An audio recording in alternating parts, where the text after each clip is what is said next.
Samntwana mqeqeshi wezinsizwa lo bathi puntsuputsu kunqanya ngephuzu matshitshi qomane bathi umfana empande semncane odanga badida bethi mdala nti cha bamsokela bathi ingane ihlaza cha kunensizwe engibhalelile la umfowethu ubhalile wathi sawubona umqeqeshi I hope you are well ngiyaphila mfowethu ngithembe nala ukhona uyaphila uthi ubafoke nginenkinga lapha bhuti kushuthi kunentombazane ebengizama ukwakha ubudlelwane nayo lengane sasenza imodule mthuthi imodule eyodwa last year emasontweni adlule ngayikhipha lengane nalapho sasingaqali ukuphuma nayo very good uthi bafoke ngokubona kwami kwahamba kahle konke ngesikhathi ngiyikhiphile futhi sasibamsene ngoba mina ngathenga amathikithi emovie yona yathenga popcorn neziphuzo kungashongo mina yavele yakhipha ikhadi yakhokha okay so singeke sayiblame phela intombazane yabo yenza kahle vele phela esikhathini samanje it's not like ikudala la khona kusebenza abantu besilisa abantu besifazane abasebenzi manje wonke umuntu sonke sinamathuba ngokulingana yabo so naye mekhokha mfowethu ayikho kodwa next time uyabo engathi ungamtshela ukuthi hayi khuleka ayikho inkinga ngizokhokha yabo methu yakhokha umtshetayo kakhuleka uzokhokha wena yabo then mawukuthi yena ke uya insister ke then hayi ke umdedela khokha yabo kodwa nje kungakuhle makuthi uyazama ukhokha umtshetayo khuleka ngizokhokha yabo umtshetayo wena uzokhokha angithi phela wena vele umhleli wayo yonke lento ngoba naye umusa wakhe phela ukuthi akhokhe phela wena ohlele yonke lento angithi mawuhlelile umuntu ohleli date uyena ofanele akhokhe yabo le nto kufanele uyazi sonke siyazi ukuthi awukwazi phela ukuthi ungahlela idate nomuntu bese ulindelene ukuthi akhokhe cha yena ubehlalele kuba athi wena ohlelile kodwa njengoba ngisho mawukuthi uyena ofuna ukukhokha then alikho icala lapho yabo nakhona ngiyajabula mawukuthi wangaqala ukuyikhipha la niyobuka imovie yabo ngoba phela ukwazi ukuthi kwi first date uphuma nomuntu uyombuka imovie kanjani nizolithola kanjani ithuba leni nobabili nibe ndawonye ngoba into ezokwenzeka nizohamba nobuka imovie for 2 hours nihlale lapha niqolozela imovie nihleke imovie emnandi makuyi comedy noma lo action bese maniphuma lapho thothi ingane isifuna ukuhamba yabona so mawuya ku first date ungalingi umthatha umuntu uyomfaka le movie kufanele nibe sendaweni la khona nizokwazi ukuthi nazane kangcono nobabili yabo ngabo ukuthi nohlala phansi nibuka imovie into ezolandela kodwa ku first date hayi makuthi yena ufuna ukubuka imovie ke ku first date akoze ezoyibuka endlini yakhe angithi unayo laptop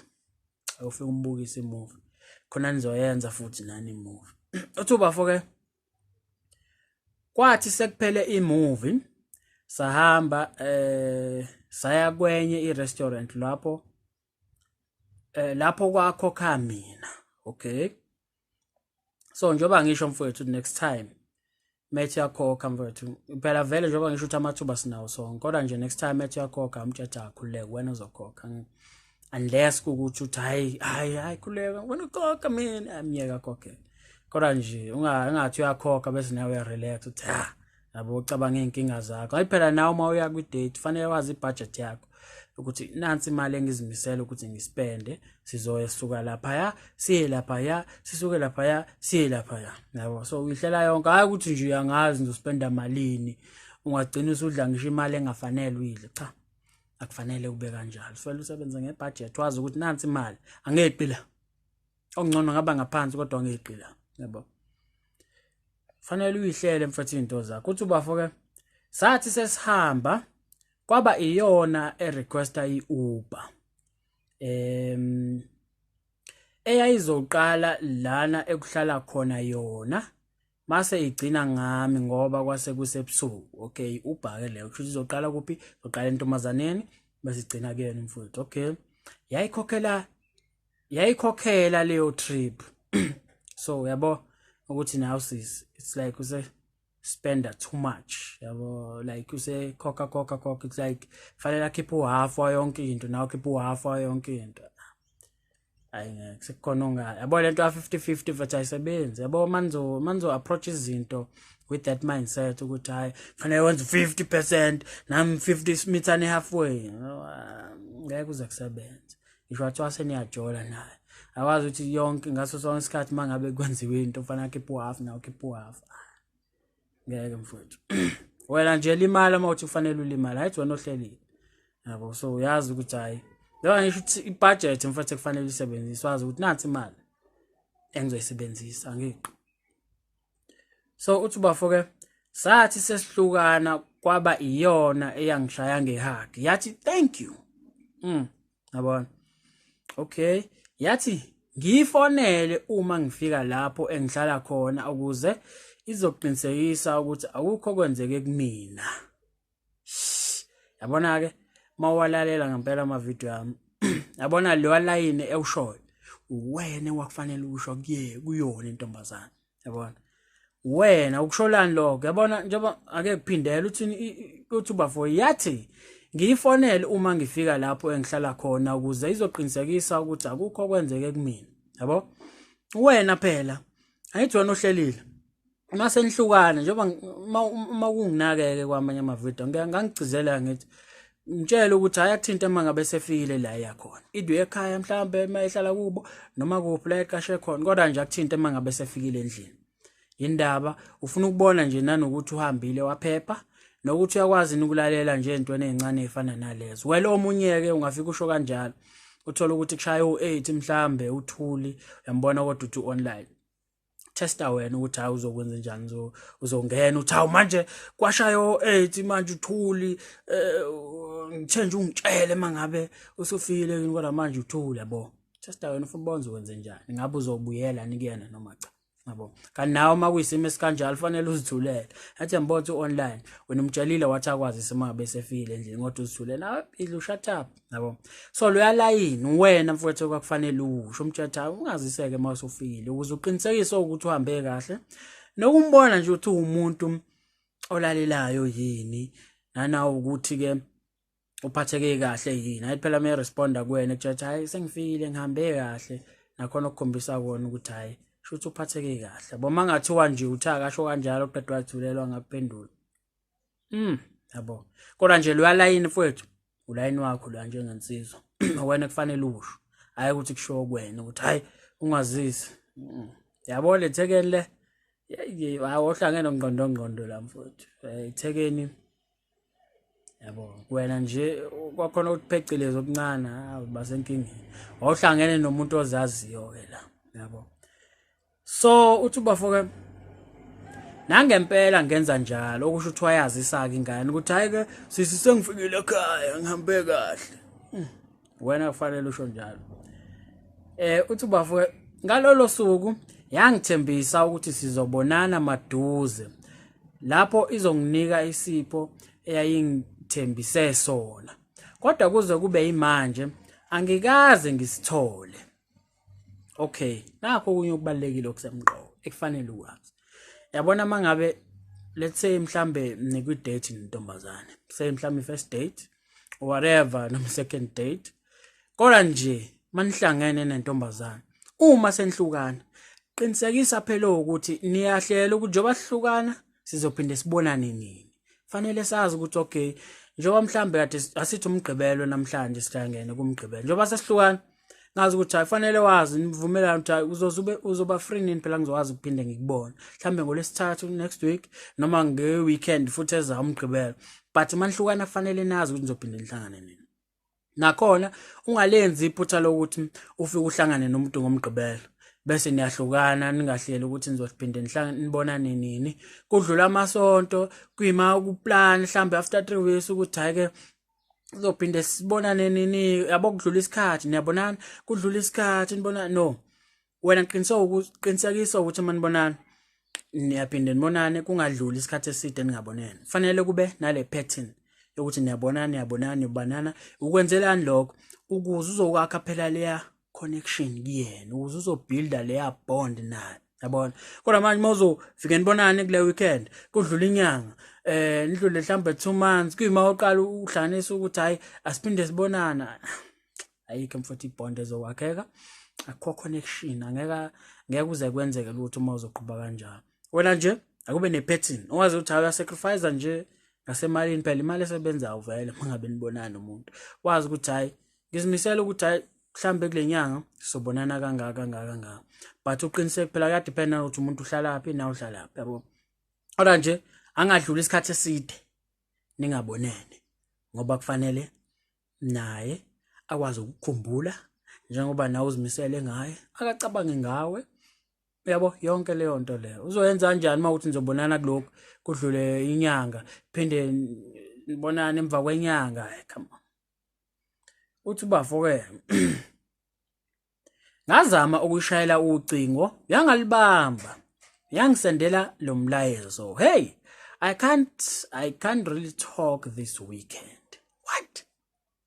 Uthi Bafo-ke yangisendela lo mlayezo. Uthi Bafo, okay, uthi ngazama ukuyishayela ucingo yangalibamba, yangisendela lo mlayezo, hey, I can't really talk this weekend. Ngiyaqala ke lokho ya umqamanga, I can't really talk this weekend. I-weekend yonke okusho ukuthi umgqibelo, let's say mhlawumbe umgqibelo ake sibuye kulesihlanu, ayisithi umgqibelo ngeke azathole ngisho 3 minutes ukuthi akhulume nawe. Isonto ngeke azathole ngisho 3 minutes ukuthi akhulume nawe. Hayi ngeke, yabo. So leya response ayinginike ukuthula kahle. Nawe ngicathi kuyakumangaza ukuthi awu lo muntu uthini. Kodwa uthi Bafo-ke yangisendela lo mlayezo, hey, I can't really talk this weekend. I'll call when I get the chance. But I hope you are good. Nami ke ngalinda. Kodwa uthi Bafo nami ngalinda kodwa ayizange ingishayele. Okay. So njoba ngisho Bafo uyangeke izikushayele vele. Mawubheka response indlela a responda ngayo kuwena. Wathi I can't really talk this weekend. I'll call when I get the chance. Ngizokufonela mangithola ithuba. Obviously ngeke azalithola. Yabo nje intombazane yansi yabeka maybe. No mhlambe ake sithi mhlambe job ithe nje I'll call when I get the chance. But I hope you are good. So futhi angeke sikufonele. Kwakufanele ukucacele lokho njengoba ubuchaza ukuthi nami ke ngalinda kodwa ayizange ingishayele. Uthi Bafo kwaphela izinsukwana ngayishayela lwangangena ucingo lwayo. Ngase ngayishiyela lo mlayezo ku WhatsApp. Sawubona Maradebe. I hope you are well. It's very hard to reach you these days. Please contact me when you get time. So wayibhalela lo mlayezo nje umfowethu. Uthi futhi kuza kuba manje ayikazi ichumane nami noma iphendula umlayezo wami ku WhatsApp. Ngenze njani bhutuma kunje? Wayeseyivala lapho kumfowethu. So mfowethu ngokwami ukubona kulolu daba lakho. Njengoba ngisho ukuthi next time mawuhlangana nesimo esithi asibe kanje. Methi yakhokha. Mhlambe ngicathi inkinga yaba lapho kwi meeting yini. Kungenzeka mhlambe indlela nanikhuluma ngayo mhlambe akazange achaze. Kuyenzeka umuntu phela uthola ukuthi akachazeki mhlambe impilo oyiphilayo nangowena kodwa angakukhombisa angakutshela iphoma. Yabo ukuthi hayi aqhubeka siphathe kahle kodwa uyazi ukuthi this is our last meeting. Nawe yona indlela ekufanele usebenzisa leyo. Thothi ithekeni uhlanganile nawe. Uyabona ukuthi hayi la ngiphinde ngibuye. Kodwa phela umuntu ungabomkhombisa. Hayi wena nje siphathe kahle, enjoy nawe usuku. Now enjoy usuku kodwa you know very well ukuthi this is our last meeting. Yabona. Kungenzeka mhlambi lokho and kungenzeka mhlambe mhlambe wacwana ukuthi wamyekele lokho ekhokhe yabo. Kodwa phela nawe uzange uzumphoqa akusilona iphutha lakho. Kodwa njengoba next time make sure ukuthi hayi bamtshela umuntu ukuthi hayi khuleka ungakhokhi ngizokhokha mina unless kuyena olokhuza ofuna ukukhokha ngenkani yabo. Kodwa nje okunye ke ngikubonayo la mfowethu wena usukuzamile okusemandleni akho. I think manje into ekufanele uyenze ukuthi nje udlu shut up. Angithi usuze umfonelile akabuyeli kuwena. Kade umfonela akabuyeli kuwena, usuze wamshela nomqhafazo ku WhatsApp nakhona akakabuyeli kuwena. Yabona. So I think sekuyisikhathi nawe sokuthi nje udlu shut up unike yena intambo kahle kahle yathatha nje sokuthi njengokuthi akasekho umthathe njengokuthi hayi mengaphenduli uWhatsApp methula engabuyeli kuwena hayi nawe awunamsebenzi yabona ukhohlwa nje uyena until kuzokuba uyena amakhonto ayenzayo of which I really doubt ukuthi khona azokwenza yabona so lo muntu lo angiboni ukuthi khona sazokwenza mhlawumbe ukuthi azame ukuxhumana nawe kodwa ke ake siyekele yena wena nje khohlo yena ngoba ukulokhu uqhubeka kwakho lo umfonela akalibamba ucingo noma lingeni uyaphinda umthumela omunye umyalezo ku WhatsApp ekubeni kukhona omunye othumelile awungakaphenduli kuphi ukuzihlonipha lapho yabo so I think kufanele wenze njani vele nje uzithulele uzidlela uShutUp ukhohlo yena mengabuyeli akunamsebenzi she must go to hell awunamsebenzi khohla nje yena kanjalo maningi amathekeni impilo yaqhubeka that's why into ekufanele uyazi noma uunderstand ukuthi umuntu uma bekunikeza inamba noma ngabe evumile nayo ku date nabonana ku date akusho ukuthi lo muntu usezoba intombi yakho sikufanele umfake enhlizweni ungasheshe uyiqambe ingakazalwa izulu sisho njalo so mangabe kuyisimo esikanjalo ubhekene nazo mhlawumbe umuntu ukunikeza inamba wavuma nahlangana noma kade mhlawumbe usathatha inamba umbona ukuthi hayi yabo ubejabule naye kodwa akusho ukuthi usuwinile yabo so ngicathile simo nawe sikushayile and kufanele mfethu uphatheke kabi ngoba nesipho wayesekuthembisile nesipho uthi uzokunikeza isipho akasakunikeza isipho akasatholakali yabo nje nale response yakhe nje mfethu ayinginikanga ukuthula nje mayethi I can't really talk this weekend ukhona umuntu unless mhlambe kuthiwa wakunikeza ama details wakutshela ukuthi hayi mhlambe kule weekend siyahamba mhlambe nentombi semhlangeni indaba yamafonto engoze ngiyibone mhlambe sesibuya ngesonto mhlambe sobuya ebusuku noma kunesizathu esithize kodwa ifoni nje izobe ingekho eduze kwakhe yabona unless ngabe ngiyezwa ukuba kunikeza into kanjalo sathu nawe sokwenza ukholo ukuthi hayi lo muntu uyazi akwazi ukubona kodwa nje uShutUp khohla futhi uyena lindela yena nje makuphela mhlawumbe inyanga or 2 months ezidlulele vele nje awudelete kwa number yakhe futhi indaba yakhe impilo yaqhubeka qhubeka mfethu approach amanye amantombazane kuzolunga amaphutha siyawenza sifunda ngawo asikho perfect yabo nawe I'm sure kuningi okufundile kulento noma kule nkosazana next time usiyokwenza kangcono yabo so ilokho mina bengathi kwenze izinto zakho zizoya ngokuya zikulungele yabo ungazijwayeza ukuforce mfethu yabona ukuforce nokuncenga kakhulu mfethu ngiyacela ukahle phela wangiziba awu